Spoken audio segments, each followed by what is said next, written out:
If you're in your 30s or 40s in Canada right now, it can feel like the housing market is a rigged game. And here's the truth, most people won't say out loud. It's not because you're bad with money, it's not because you're buying lattes, and it's not because you don't want to work hard.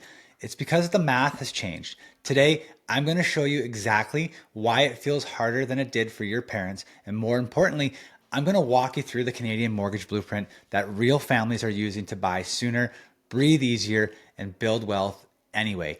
No noise, no doom, just a clear plan that you can follow. Let's go. If you've heard the idea that young people can't afford homes because they're lazy or careless with money, let's set the record straight.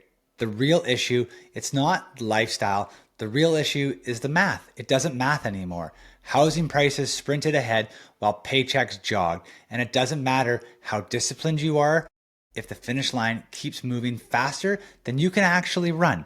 A simple way to see this is the price to income ratio. That's how many years of income it takes to buy the average home. In most major Canadian urban markets, that number has doubled or tripled since our parents' generation. So if you feel like you're falling behind, it's because you're trying to catch a moving target that's next to impossible.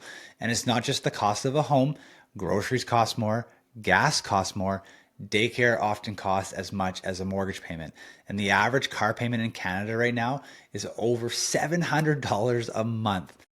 That is money that could be building your future, but instead it's going to the bank. So if you feel like you're running on a treadmill that keeps speeding up, you're not imagining it, you're not alone.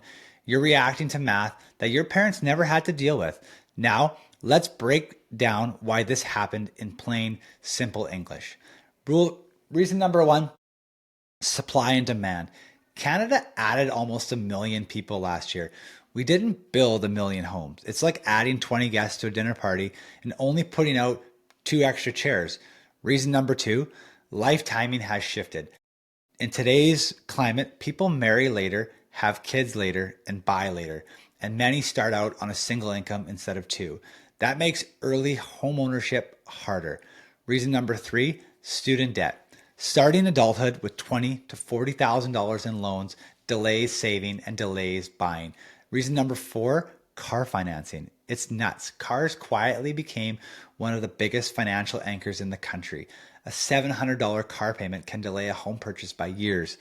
My truck that I bought in 2020 has gone up nearly $40,000 to buy it brand new in close to 5.5 years. Reason number five, inflation and real estate growth. Prices rose for everyone, but real estate rose faster. The owners gained, renters absorbed the cost. So the truth is simple. It's not your fault, but it is your opportunity. So let's shift this conversation into the mortgage blueprint. This is the system that bends the math back in your favor. Guardrail number one, know your lending math. Lenders look at two key ratios. The first is GDS, which is your gross debt service ratio. That means your housing costs should stay under about 39% of your gross income. The second is your TDS, your total debt service ratio. This includes all debt payments and should stay under a technical 44% ratio. If you're above those numbers, don't panic. It just means your financial engine is running too hot and we can engineer it down or engineer it in a way that we can make the math within like certain reasons. Guardrail number two, the power of the paycheck. I've talked about this on my socials for a while. Most families run their money like a leaking bucket. The blueprint replaces that with a paycheck system. All income is going to land in one main hub account. From there, automatic transfers take care of like the fixed bills, your daily spending, and what I call the opportunity bucket. The opportunity bucket is what attacks debt or grows your wealth. No decisions, no friction, just flow. Guardrail number three, the debt swap. This is where we strategically consolidate high interest debt into the mortgage only if it improves your total interest path. This is not moving debt around. This is ending debt using math. And we pair it with structure so that the debt never really grows back. And guardrail number four is cash damming for business owners. If you're self-employed, this strategy can massively improve your cash flow. Your business expenses flow from a separate credit facility. Your personal income flows through your mortgage or HELOC to reduce your interest. Done correctly and with your accountant's guidance, this can save thousands per year. And one disclaimer, I'm not giving you financial advice. I'm not an accountant. Please consult with your accountant team before you execute any of these. Guard rule number 5, the car rule. Your car payment should be under 10% of your gross income. If you're over that, a car reset can improve your mortgage qualification, your cash flow, and your long term wealth more than almost anything else.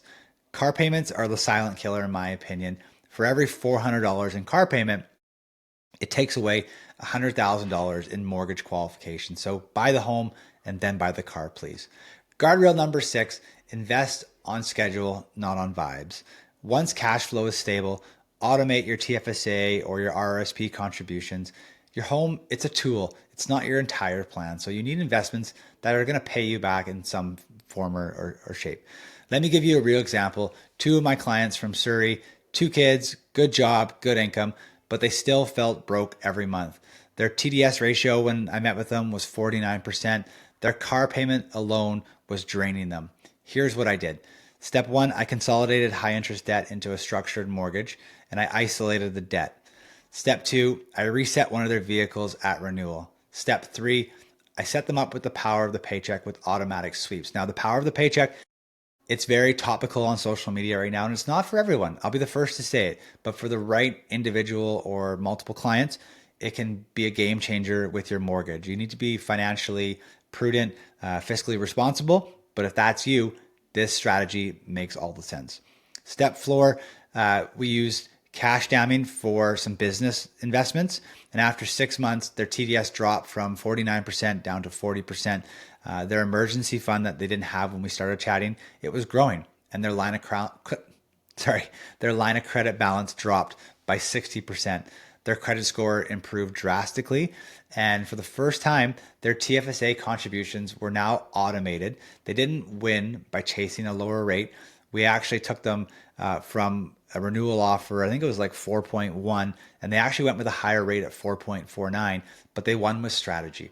So here's what you can do this week. Step 1, run your numbers and calculate your GDS and TDS. You're probably going to want to consult with a mortgage broker so they can actually give you the firm numbers. If you don't know, I'll put my calendar link in the description. Book a call with me and we can go through it.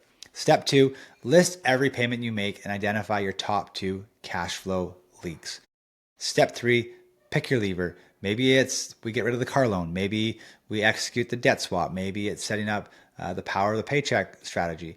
Or if you're self-employed, maybe we look at if we can cash down any investment purposes like debt. Step 4, book a free call with me. I'll be able to walk you through your numbers and show you the fastest path to breathing room. Here's the mindset shift I want you to take away from today's episode. You're not behind. You're just playing a different game than what your parents had to play. They had cheaper homes. You have better tools.